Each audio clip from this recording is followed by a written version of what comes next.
Meron pa ako nabasa ng isang foreigner na fancier. Sabi niya, hindi raw magbebenta ng isang proven line o isang proven na ibon ang isang fancier.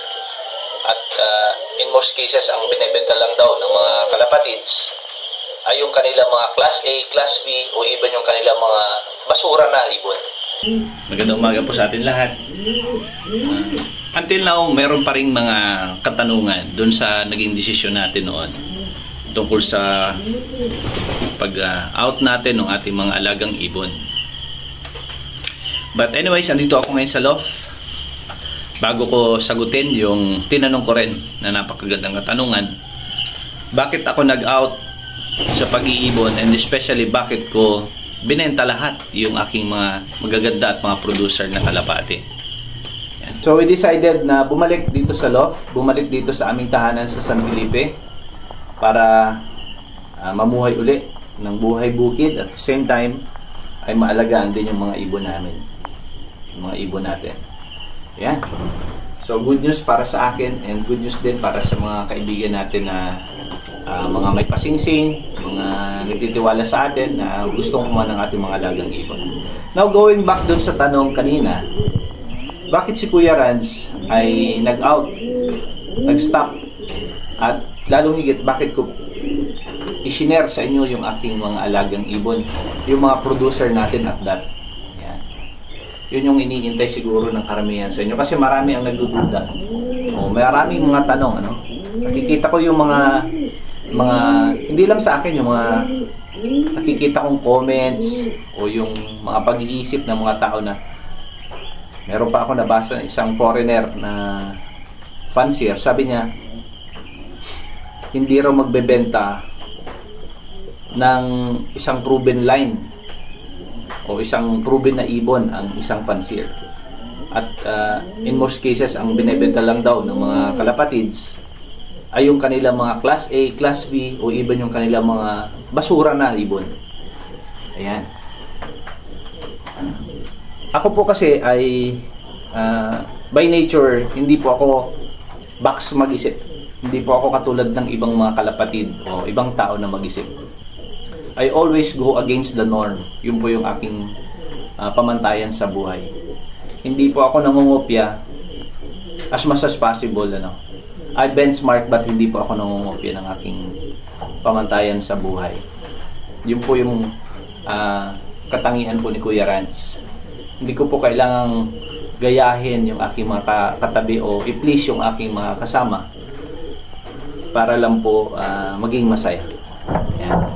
So, doon sa sagot, bakit ko binenta kahit yung mga breeders ko tulad ni Lucky Sire, tulad ni Purdy, tulad ng mga layout ko sa inyo na mga galing sa ibang tropa din ng mga ibon, yung ating Crack 52, no?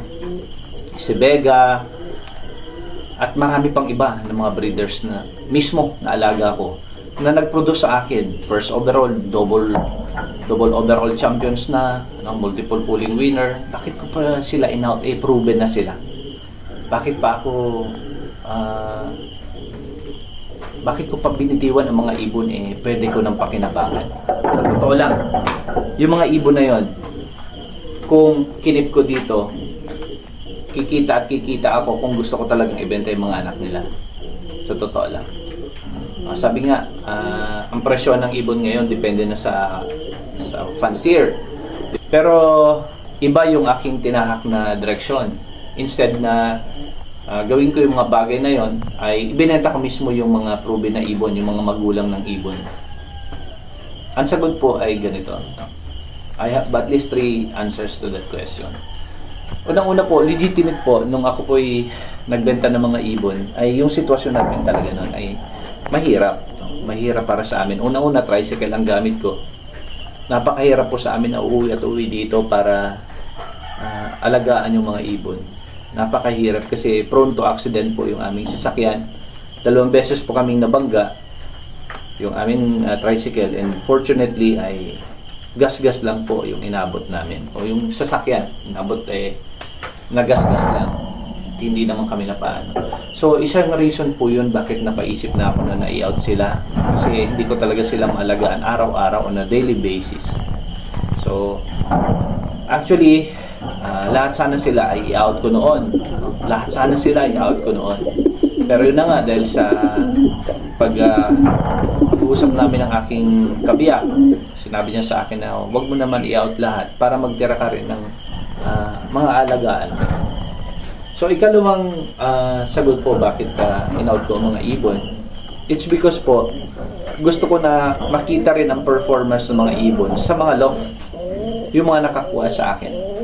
Kasi, napansin ko rin yung mga una kong na-out ng mga ibon noon galing sa mga tropa, yung mga ina-scout ko na ibon.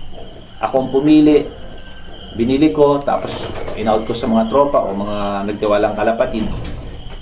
Marami po yung nag-perform eh. Marami yung nanalo, ang mga anak na nag-first overall champion. Ulit-ulit eh, maraming ganun. So sabi ko, why not yung ibon ko naman mismo ang mag-perform sa loft ng ibang mga kalapatid. Ayan. So, gusto ko rin na makita, no, na mag-perform yung mga ibon, hindi lang sa akin. Yung mga ibon na nakuha sa akin ng mga tropa, ng mga kalapatid na nagtiwala, gusto ko rin na mag-perform sa kanila. Papakinabangan din nila. And that leads me dun sa ikatlong reason. Yun po yung ikatlong reason ay para ipakita po yung halimbawa na hindi natin kailangan magdamot. Kahit na producer na po yan, sa akin, gusto ko rin na i-share sa inyo sa mga tao na nagtiwala sa akin. Kasi nga po, ang laging sinasabi, mga kalapatids, hindi yan nagbebenta ng mga kalapati na nanalo na o yung mga proven na. Ang ibibigay lang nila yung class A, class B. Hindi po totoo yun. Pwede pong mangyari yun. Exactly ano yung po ang ginawa ko. Mismong producers sa aking loft, yung po ang ginawa ko, in-out ko sa inyo. So, yung mga nakakuha sa akin, mga kaibigan, si Doc Joseph, si Doc Jojo, at marami pang iba na hindi ko na maalala lahat ng mga pangalan na nagtiwala sa akin. I wish you all the best na gumalaw din po sa inyong loft yung mga ibon na yan. Dahil yan po nung kinuha nyo sa akin, ako po mismo ang nagpatunay na yung mga ibon na yan ay magagaling. Mga ibon, mga producer na ibon na nakuha nyo sa akin ay napakinabangan ko. And I hope papakinabangan din po ninyo. And to the last point po, to set an example po sa mga kalapatid natin na huwag po tayong magdamot. Na hindi natin kailangang nagbenta ng mga basura natin ibon para makatulong. Kung gusto talaga po natin makatulong natin, i-out natin, i-share natin sa mga kalapatids natin yung talaga makakatulong sa kanilang ibon. Nasa inyo na po yun, syempre. Kung gusto nyo i-out yung mismong breeders ninyo o yung mga inbreed ninyo, ang mahalaga po siguro genuine po yung pagmamahal natin, yung pagtulong natin sa ating kapwa. Now, to the ultimate point po, ako po ay magpapasalamat sa inyo, sa lahat ng mga kalapatids, sa inyo pong lahat, sa mga kabida at mga kalapatids, kakwento na tumangkilik po sa atin for the past 2 years. Maraming salamat po. Sobrang na-bless po kami ng pamilya ko sa tulong po ninyo. Nakapagpaaral ako ng anak. Hindi naman po galing lahat sa pagkakalapati yan. Pero ang laki po ng naitulong ng pagkakalapati sa amin pong pamumuhay. Nakakasurvive kami araw-araw. Of course, lahat ay galing sa Panginoong Diyos. Pero dahil po sa ating talento, dahil po sa ating pagpupursige, dahil po sa ating pagkakalapati, ay nairaos po natin yung pag-aaral ng aming anak. Nagkaroon din kami ng ilang properties na yan na amin pong lubos na pinapasalamatan na nakatulong po talaga yung ating pong pag-aalaga ng mga kalapati.